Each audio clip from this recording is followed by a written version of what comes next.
Balachandra sir வந்து என் கண்ணை பார்த்து தான் அவர் என்னை செலக்ட் பண்ணிக்கிட்டாரு. அவன் கண்ணில் ஏதோ ஒன்று இருக்கு, பவர் இருக்கு, ஏதோ ஒன்று இருக்கு. சும்மா அப்படி பார்த்தா சொன்ன சம்திங், ஒரு ஏதோ ஒன்று இருக்கு அவன் கிட்ட அப்படின்னு சொல்லி என்ன சொன்னாங்க. அந்த கண்ணை வச்சுதான் உங்களை எல்லாம் நான் சம்பாதிச்சேன்.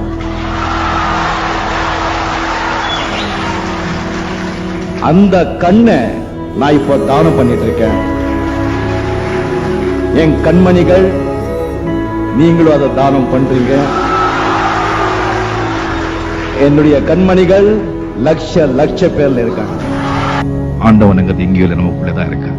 இந்த நான் இப்படி நான் அப்படி இவ்வளவு பணம், பொண்டாட்டி, பந்தம், சொந்தம், அது இது அப்படி செய்யணும் ஆசைகள் எல்லாம் வச்சுட்டு அந்த நிம்மதியே இருக்க முடியாது. When ambition ends, then only peace begins.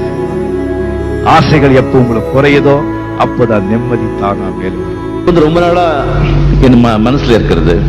So இந்த 1.25 ஏக்கர் இடம் இருக்கிற இந்த ராகவேந்திரா மண்டபத்தை, நான் என் பேர்ல இருக்கிற ராகவேந்திரா மண்டபத்தை, இந்த இதை ராகவேந்திரா பப்ளிக் சாரிட்டபிள் ட்ரஸ்டுக்கு வந்து எழுதி கொடுத்திருக்கேன். அதுல ஒரு பைசாவும் என்ன வாழ வைத்த தெய்வங்களான தமிழக மக்களுக்கு நாம வந்து நல்லது செய்யணும்னு நினைக்கும் போது உடனே செஞ்சிடணுமா, கெடுதல் செய்யணும்னு சொல்லும் போது கொஞ்சம் தள்ளி போடணும். அதனால இந்த நல்ல நாளைக்கு எப்படி இருக்கும் மைண்ட் மாறுமோ தெரியாது. அதனால தான் உடனே உயிர் எழுது. அது சரி, அது ஏன் அனௌன்ஸ் பண்ணணும் அப்படி என்ன? உயிரை வந்து எப்போ வேணா மாத்திக்கலாம், எப்ப மாத்திடலாம்.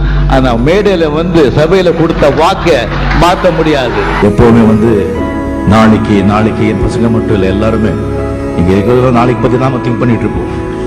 இன்னைக்கு நாம விட்டுடுறோம், நாளைக்கு என்ன ஆக போதும் அப்படின்னு சொல்லி. இன்னைக்கு நாம இருக்கோம் சொன்னா பிகாஸ் ஆஃப் yesterday's deeds. நேத்து நாம என்ன செஞ்சனோ அதோடைய பலன் தான் இன்னைக்கு நான் அனுபவிச்சுட்டு இருக்கேன். இன்னைக்கு நாம என்ன செய்யறோமோ அந்த பலன் நாளைக்கு அனுபவிக்க போறோம். சோ நாளை எங்க இருக்கு?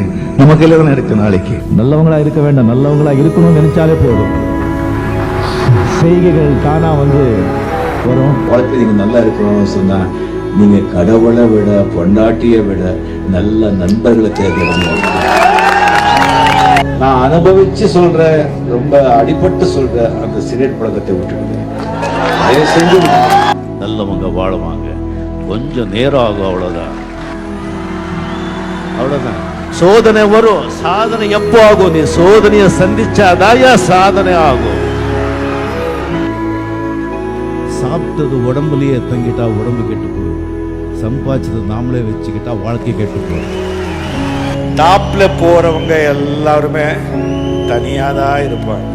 எந்த உச்சிக்கு நம்ம போனா கூட வாழ்க்கையில வந்து நம்ம சாதனை செய்யணும் சொன்னா கீழே இறங்கிதான் வரணும்.